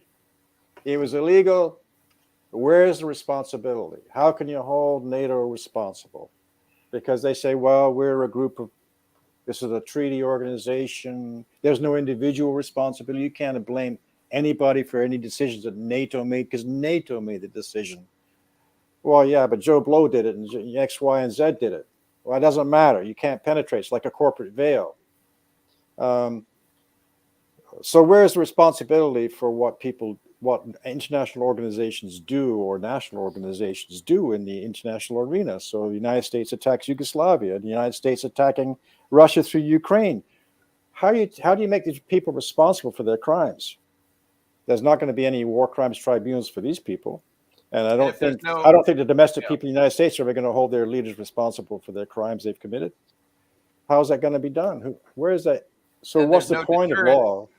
If there's no accountability, there's no deterrence, and it's just going to continue. Yeah, and that's how they like it. They don't want accountability, and they don't want to be deterred. They want to continue doing things with impunity. Yeah. And it's only multipolarism and the military and economic power of the anti-imperialist bloc that's going to be a check on their right. Responsibility is one word, but last week I read a lot of these high-level African accounts, I think foreign ministers or that level, maybe ambassadors. I don't have it on the cheat sheet, so I can't actually cite them. But a lot of them said, we won't join this because there was no justice for Libya. They actually used that phrase, saying there was never justice done. Yeah. And they never forgot. Most of the people in Europe probably forgot that was just another war, Well, that was the first. I mean, Libya is still in a state of chaos. It's still divided. And the Jamahiriya party is not even allowed to function. I mean, maybe it's operating underground. I don't know. You can't even get any news out of Libya to see what's going on. When was the last time you heard from Saif Gaddafi? Not for a long time. What's he doing? I don't know. True. So there's still a military conflict going on there, or chaos, just open slave markets. Yeah, it's just collapse. I mean, and nobody cares. But when the reason they gave the justification for the attack on Libya was, it's a brutal regime, blah blah blah, and the people are suffering. Well, now the people are completely suffering because the $1,000 checks they got every month have all been eliminated. The whole system's fallen apart, and yet then nobody cares. They're not going to send in an army to reestablish what they had before. No. Chris, I talk with libertarians every day, and they want to abolish the state. So it happened in Libya. Are you telling me the people don't like it? I'm so confused. Well, you end up with pirates and gangsters and bandits running things. Yeah, I don't know how libertarians eat, with a fork without injuring themselves, honestly. Or anarchists the same way. I think anarchists have the same problem. Same exact anarchists here, I don't know. Maybe you are. They don't see. They just see government, a monolithic government, and it's the people versus the government. They don't realize there's a thing called class. Yeah. And the government's just a machine. I mean, is the machinery a government? It's a tool. One more point from Eastern Europe. They actually never had a people's government, even though it's written in the constitution. They never had it. Never had it. Right. Right. It was a dictatorship. Yeah, dictatorship. Well, Billy Bob, I think you're ready to take the stage with Max Blumenthal, Magooby's Comedy Club here in no, those were really good. In Maryland. That's pretty funny. Yeah. I So- struggle with these people. I mean, I enjoy bantering with them and trying to help them to understand how ridiculous and nonsensical their ideology is. It's faith-based. It's a faith-based thing on, the magic of markets and how, if we just abolish the government, it's a panacea. Prosperity and peace and happiness will maximize. And Mhm, mhm. God Always bless on an them. individual basis. That's their big error, though. They always think on an individual basis. Same with anarchists. It's very individualist. That Yeah. And again, they assume that human nature is kind and cooperative, Right. and it's not. I mean, people can be kind and cooperative, but that's not necessarily how humans beings interact with each other.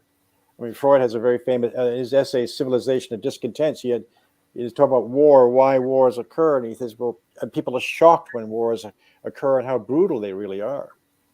He said, "Because people don't understand what human nature really is. That we're not these saintly beings people like to think of us as being. We're not. And you have chaos, then bad things happen.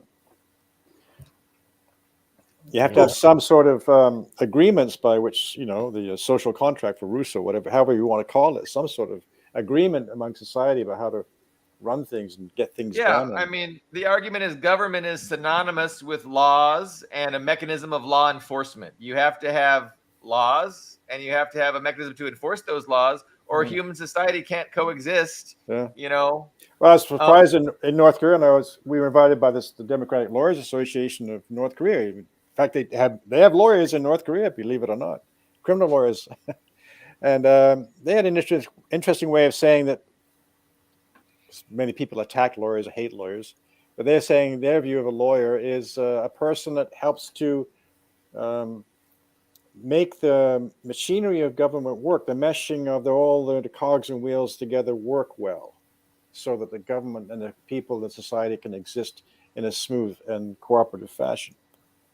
Very different They from had the a different view from the Western conception of lawyers, isn't it? Yes, it is. But they had a very different view of it. Yeah. But it's a struggle, and capitalist society struggles with it, and a communist society. If we were able to take over power and we'd have a worker party in power, it's still a struggle to get everybody to work together. But the intent, the motivation is important. Like who are you here to serve? Are you here to serve the people, or are you here to serve the wealthy elites? Right. And which one of those two groups is gonna have a better chance of achieving a better outcomes? Yeah. And how do you maintain that balance? Because when you establish a socialist society, there's always going to be some people who don't want that. Of course. And how do you dictate then? Well, you do. You establish a dictatorship. That's proletariat, obviously. But how do you then placate or make sure these people don't cause trouble? So in China, they seem to have tried to achieve a balance between that and that. Yeah. Thank God for China. Thank God. Yeah, for China. I was gonna say that I'd like to push back on we're not angels and we're not devils, which is true. We can be born and go either way based on the superstructure above us and of course our experiences. But that's the thing. If government and laws and policing can be coercive and you're supposed to be this isolated animal at home in front of your screen, then it can also promote harmony. It can promote the well-being of all or most of the people of society, which is largely what Chinese law has achieved. Very positive outcomes, very positive attitudes. You can say all you want about the social credits system without knowing anything about it, but basically you go and take care of your grandma, you get a positive score. You do socially healthy things, which is good for you, good for granny, good for the family, and you get points, which means basically you just get cheaper transport, you just get better access to holiday destinations. That's it. So it encourages cooperative, collective, and supportive behavior, humane behavior. Yes, and that's what I'm saying. The superstructure can encourage whatever behavior it wants. It can be destructive, and it can be very constructive. And people don't seem to. Sorry, go. Like in North Korea, we crossed it was in the country. We saw many police, but there were never any. We never saw any armed police, not even with batons. The police walked around wearing tunics. And they would just walk on their hands behind them, just walk the streets and make sure and talk to people. I never saw an armed policeman, never anywhere. When I was a kid and you got lost or don't know where a post office is, like you were supposed to go to the police officer. He's the friend of the community. He's your guide and they all had mustaches. I don't know why. That's psychology or something, but mustaches always on the police officers when I was a kid.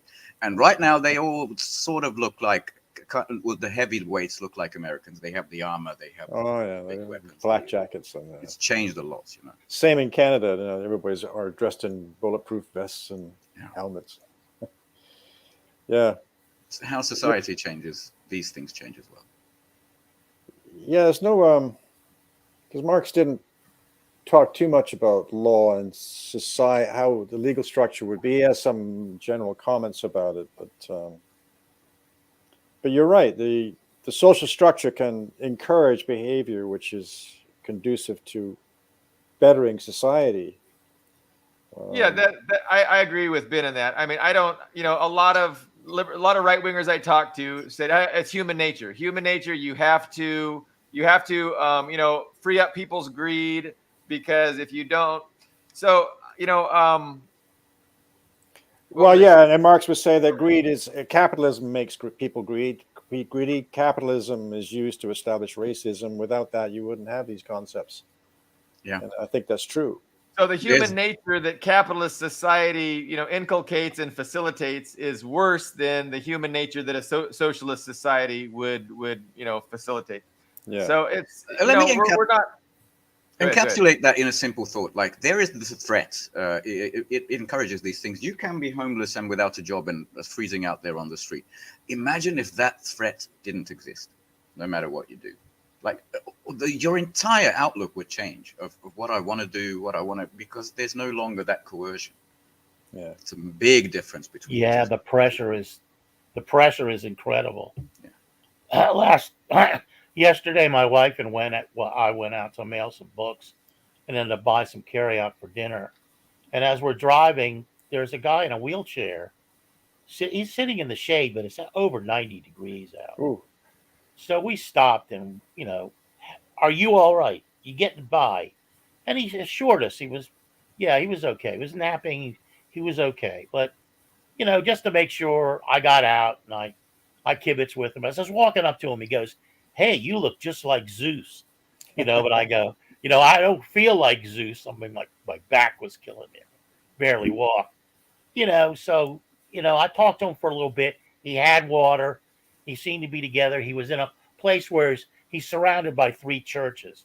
So I asked him if he had a plan, but he didn't respond to that. But possibly he was there because the churches will eventually take him in out of the heat. But, you empty your wallet, you give him what's in your wallet, and you move on. But we see that stuff every day here, and it's heartbreaking. And why would people be put at risk like that? It's so unnecessary. I have some Canadian news, Christopher. I don't know if you know, you have these assisted suicide things, and another one has happened this week. Somebody got depressed and they chose for medically induced suicide. And Maria Zakharova, who is the spokesperson for the Russian Foreign Ministry, she had a very good comment. And this was after I made my own comment. And I thought, come on, the society I grew up in, where everybody is supposed to grow to your potential, even if you're disabled, if you have something, you can contribute to the grand project of building a better world. That's the message. And this, to me, looked like the opposite. It looks like Chrystia Freeland's Canada, and that's along the lines, with rougher words, what Maria Zakharova said. Well, I have a different take on it because my mother committed suicide that way 2 years ago. I did not know. I'm sorry. Yeah, well, and she did it. She was 94, and it's not the way they describe it, because they keep saying it's some sort of euthanasia. It's not. The system is very rigorous. It was allowed about 4 or 5 years ago, but you have to, or 6 years ago. The only people that can take advantage of it are those who are close to death, intend to kill themselves anyway, or in great physical pain, and so on. And you have to go through, my mother went through 2 years of psychological evaluations, medical checkups. She went through teams of psychiatrists and psychologists. They have to know you really want to do this, or why you want to do this, and what your physical state is. And I didn't believe, I didn't take her. When she told me she was going to do this, I didn't take it seriously. I never thought they would approve it, but she one day wrote to me and told me it's been approved. I'm going to do it. And she was happy to do it. She went out singing. She sang. It was almost like a Roman suicide. She went out singing songs, and she was asking the doctors to do it. I don't want to, because my father had died a year before, and they'd been together since they were like 13 years old. So to her, life was not worth it anymore. She My didn't want to be sincere around, apologies. and she could not walk. She was alert, very alert in her mind, but she was physically very, very frail. And she said, "I just don't want to. I don't want to be here anymore. And if they don't do it," and she tried to do it herself a couple times, it failed. So for us, the family, it was a good thing. My sincere But apologies, Christian. if it was used, you were right. If that system was used and abused so that people who really shouldn't be doing that were being sent away, then I got the same problem you would have with it. And that was a fear I had too, that and many of us had when they instituted that. What are they going to be using this for? But so far, it's been under very strict control. I think it was some other European country has it. Was it Norway or Sweden? I'm not sure. Somewhere. I'm glad to hear that, because this was a 38-year-old depressed woman, I think. Well, that sounds really weird to me. I mean, I try and check out that story, because I would be surprised if they would allow somebody like that to do that. I mean, Maria Zakharova doesn't comment on every such case. No.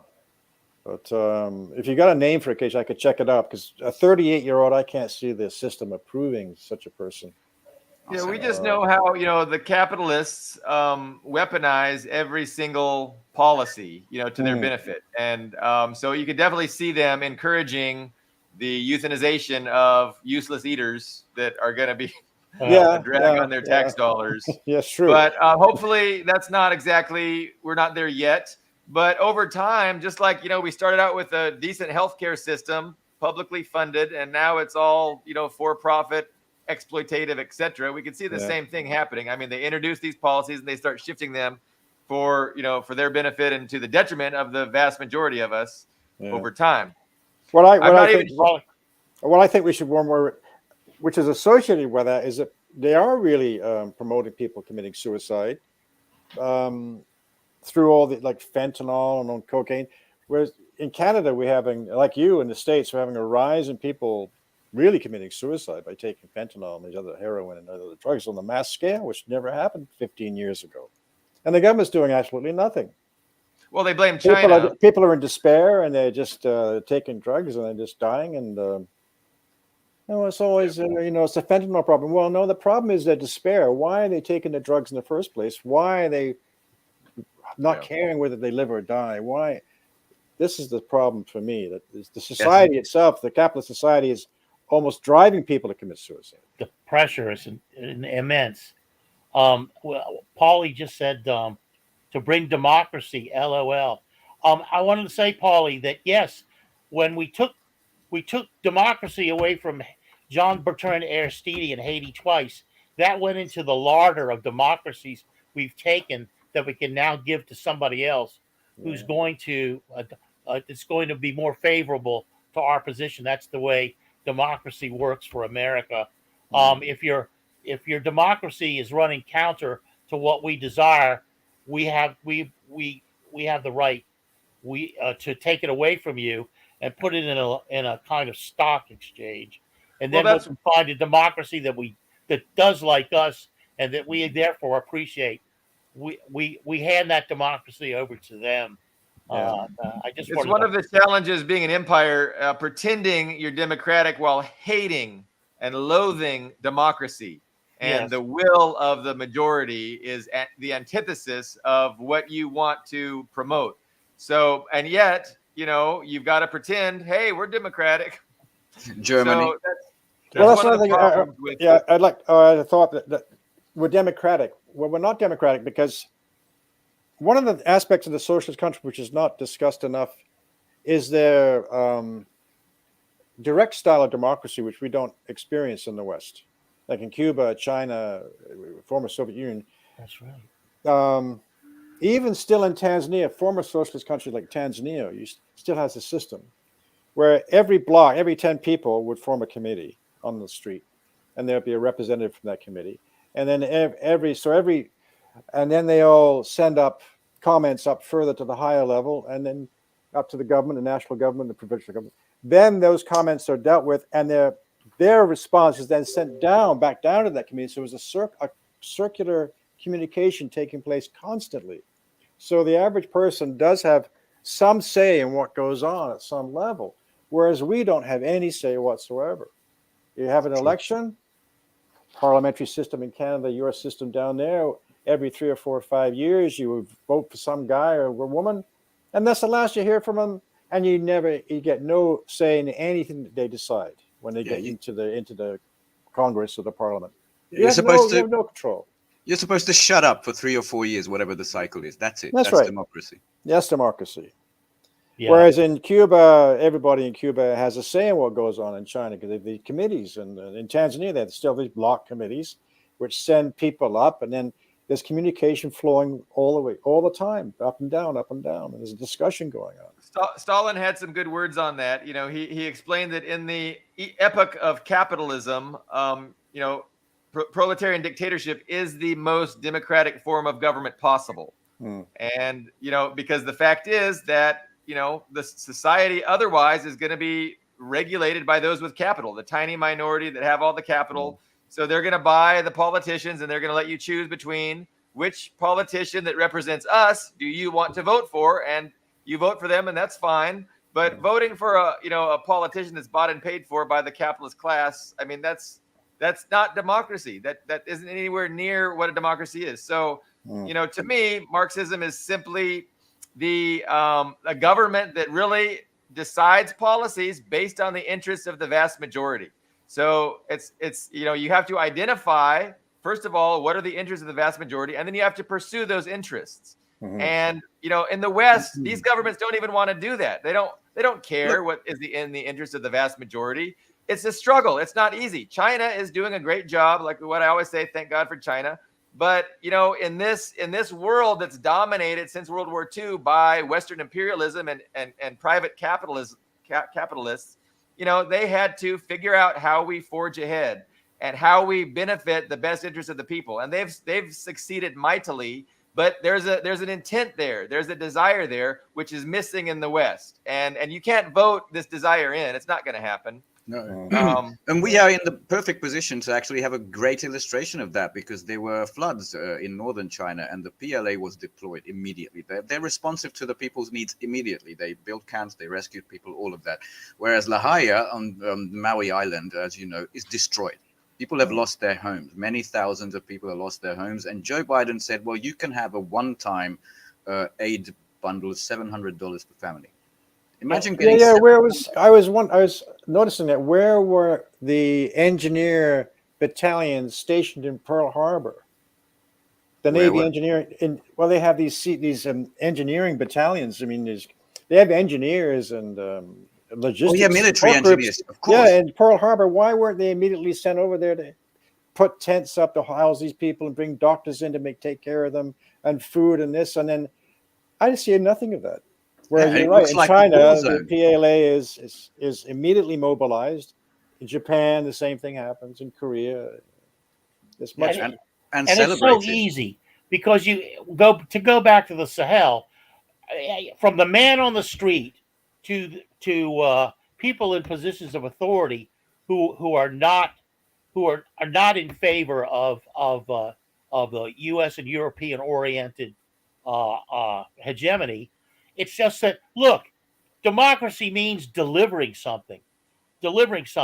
Mali is rich in gold. How much gold does Mali have? None. Niger is rich in uranium. How many nuclear power plants does Niger have? None. You haven't delivered. Time's up. Get out. Yeah. Now, imagine what's going to happen. I mean, when the Soviet Union got free of this Western system, the reaction was fascism from Germany. Imagine if Africa breaks free. What will your reaction be to that? All of the rare resources of the earth. It is the richest continent on the fucking face of the earth, and it's huge. India, Italy, the US, they can all fit in there comfortably. I mean, just imagine that continent breaking free. That'd be amazing. Yeah. But you also have the problem of in societies where countries, nations have millions and tens of millions, hundreds of millions of people. How do you take account of each individual's aspirations or wishes or thinking or desires? How do you do that? And philosophically, there's a how do you contrast do that? between India and China, isn't it? One seems to have worked that out. Well, even in China, I don't know, on an individual level, day to day, person in China is quite happy. Then something goes wrong, and the government bureaucracy is slow or whatever. He doesn't. But how does the government take into account on a daily basis the wishes, the thinking of the people when you have hundreds of millions or tens of millions of people? Even in Canada, a small population of 40 million. How can you, like Carlo, you said a very good comment that you have to take into account what people want and how they think, and so you can decide what to do. But how do we do that? That's a problem, and nobody seems to have solved. I don't know how philosophically how to answer that question. Well, the Western governments, they propagandize their citizenry relentlessly from cradle to grave. They confuse them, they divide them, they make them ignorant, and then they rule over them and offer them these the popular culture and hey, democracy. You're voting every 4 years.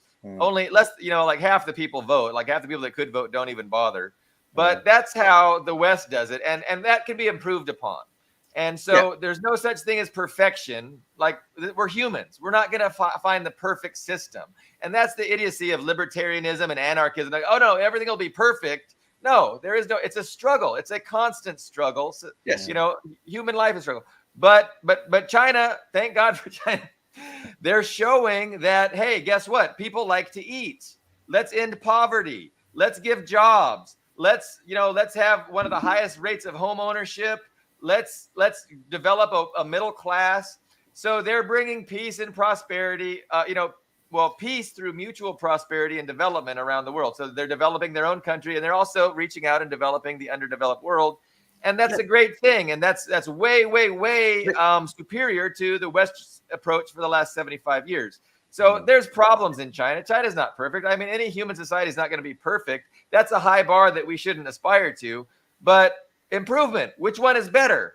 Billy Bob, exactly. You nailed it on the head. I want to respond that I don't have a philosophical answer, but the federative structure going in loops, as you mentioned, Chris, I think has a lot to do with it.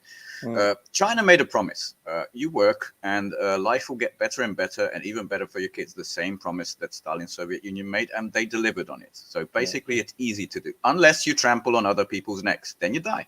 It's very simple. You're not supposed to enslave others. Very easy. Has that happened in the West? Like, I think our life expectancy is going down. Like in the United States, life expectancy is declining. China's is still going up. Ours is declining. And then prosperity, like it's been stagnant for a lot of people since 1970. Like our average net worth of a family has not really increased since 1970. So there's been a stagnation. And of course, what do you expect? Wait, who has our system benefited? Like, who's benefiting from the Western system? It's not the working class majority. It is the wealthy elites. Like their share of so like the richest 0.1% has as much wealth as the poorest 90% in the United States. Yeah. So not 1%. The richest 0.1% has as much wealth as the poorest 90%, and that hasn't always been that way. That's like it's. The gap is getting wider, and the wealth and power controlled by a few people is getting more and more. It's just going the opposite way. So, and that's not true in China, Yeah. So, or Vietnam or what's that? Even Russia. I'd like to say that there's this story about, look, the ruble is now actually really crashing. Someone listed the stuff you can get for $1 in ruble in Russia right now. It's about 10 liters of drinkable water, 10 eggs, 4 liters of milk. Imagine getting that for $1. That's very, very different. They're not impoverished. Their wealth is increasing at this moment. Yeah, to go on the subway there, what cost you 15 cents, equivalent of 15 cents or something, or 20 cents, 25 cents, I'm Yeah. sure, And something it's like that. Very low. gorgeous. It looks like a mosque, like a museum. Oh, Yeah, every it's station, beautiful. yeah, every station is beautiful. A few kopecks, yeah. Well, yeah, the average wage there is fairly low compared to the West, but then expenses, like you say, are much lower. Purchasing power Housing, parity. housing and apartments are much cheaper, so they can afford to live that way. They're quite comfortable. Yeah. Yeah, Yeah, well, they're people always I don't know definitely ask. what's going on with the ruble. I have no idea why it's suddenly declined, but they have these fluctuations. I hope it's just another Yeah, fluctuation. But I well, don't know. Chorus explained it, but I couldn't Yeah, understand it. I mean, Oh, it's Mercurius, exports. Mercurius It's explained it. export Okay. season now. They can undermine every other export if the Oh, I ruble is see. weak. They So do doing it to there's increase sales. intention. Okay. There's always intention there, People, obviously. people always ask, why is Cuba's GDP so high? And it's like $11,600 a year or something. And I go, Cuba. well, because they got free health care, they Yeah. have subsidized housing, they have free utilities. Oh my Free God, education. free education. You know, that's why it's so So high. amazing that that's unimaginable to most American Yeah, people. I know. I mean, I imagine what they could do with the $40 billion that the embargo has cost them. I mean, just imagine how Iran, North Korea, Cuba, like how even better things would be if the US and the West just decided, hey, we're going to treat you like China now. We'll let you trade and we'll invest. We'll send our, businesses. Like it would be tremendous. But then that would be a threat to the minority owners of this country because it would be a threat of a bad example. Mhm. And Exactly. they're like, hey, why don't we get Threat to of a do good what example. they could do? Yeah. Threat of a good So they got to example. keep their boot on the necks of these developing socials. But that's all changing. We're watching that change every It week really on is. Tuesdays and Thursdays. Yeah, I think the Russians just sent another oil shipment to Cuba, and there were a lot of visits between the Cuban government and Russia and China. So there's a lot going on with Cuba, with China True. and Russia. They're going to start many projects there, I think. Traditional Which is good. allies back from the Yeah. Soviet days, basically. They're going back. Yeah, to I think More they're going to power. reestablish that listing, that radar listing post, or there's just talk of that. Yeah. True. And the Chinese have recalibrated their industries. Huawei, who was supposed to be doomed by the US, has posted like record profits because it's reoriented towards the global south. I found that just amazing. Saying we live in a new world now, guys. There's And a they new got reality. they got sanctioned and locked out of Western tech. They couldn't use Western operating systems on their phone, so they developed their own, and they're 5G probably chips. better. And the same with chips. So Yeah, the new it's Huawei phone has unstoppable. It's domestic 5G chips, which the US never believed could happen. Sorry. Like they believe the Russians could never make hypersonic missiles, which they can't touch, but they do have them. Imagine how many washing machines and dishwashers they had to cannibalize to send Oh, Luna yeah, 25 to the moon, Yeah. which will be there in between the 23rd and 25th, I think, of August. And there's on Russian internet, there's this joke going around that from that date in Ukraine, it will be illegal to photograph or talk about the moon. I believe it. wow. And some American official claimed, or head of NASA claimed, that Russia is not even in this, not even doing anything in space, but they got the space station. They're going to maybe to Mars with China. Sure. Yeah. China's probably going to build a base on the moon. I think that's what they're aiming for. Yep. The Indians just sent a probe to the moon as well. Yeah, they're in a kind of a race. We don't know who's going to approach the southern pole first, the Russians or the Indians. That'll be They're very going for the interesting. same location. Yeah. That's There's what a I'm lot of, following. well, that's an interesting thing that I think Biden must be astounded that Russia's under all these sanctions and they were being attacked through the war and draining them apparently, and yet they're going to the moon as if nothing else is happening. We're still doing this stuff. We're still doing this. We're still doing that. We're going Constant on. exploration and We're going on 2 hours, and I'm so grateful for your time, Christopher. But I want to end this little comparison because Ukraine has already announced that the next year's Olympics, they're going to boycott it if Russia and Belarus decides to compete. And they have a list of 35 countries who are also ready to boycott this, right? And today's security conference in Moscow had 73 nations present. And there's a pavilion, you can see videos of it, of NATO junk, which is called that way by Sergei Shoigu, and saying, look, this is the evidence.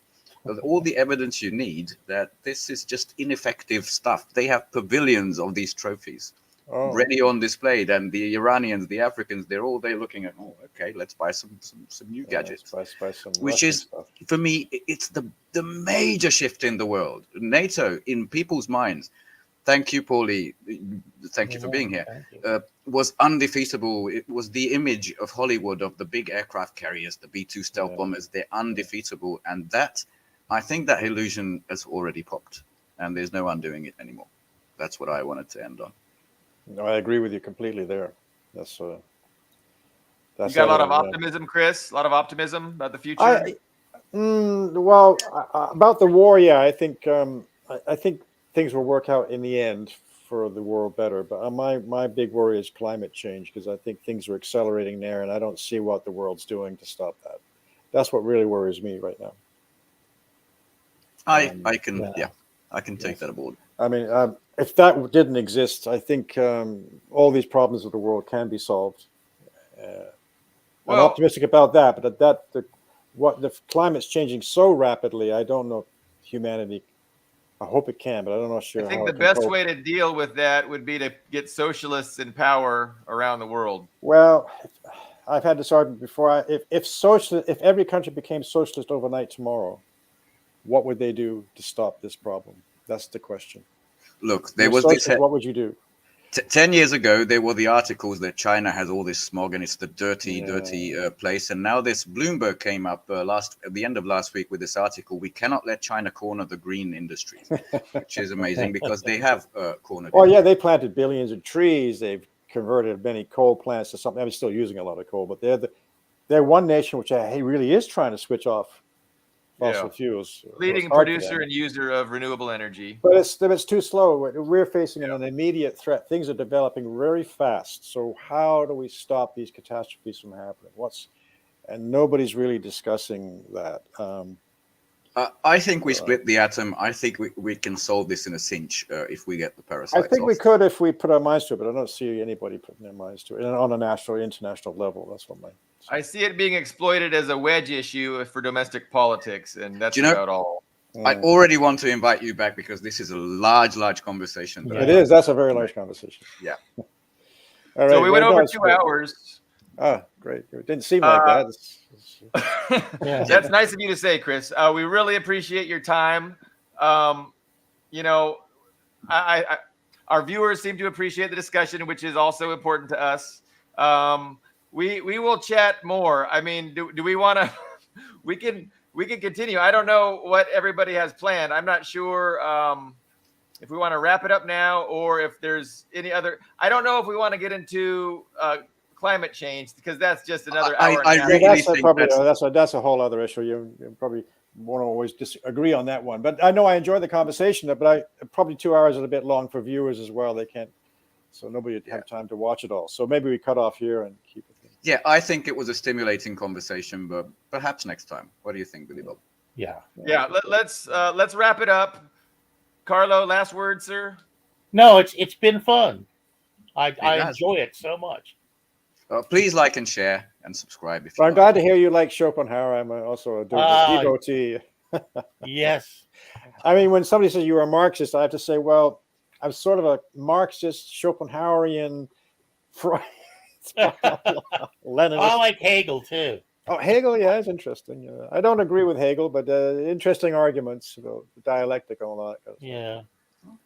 I'm just an Eastern commie. Billy Bob, lead us out.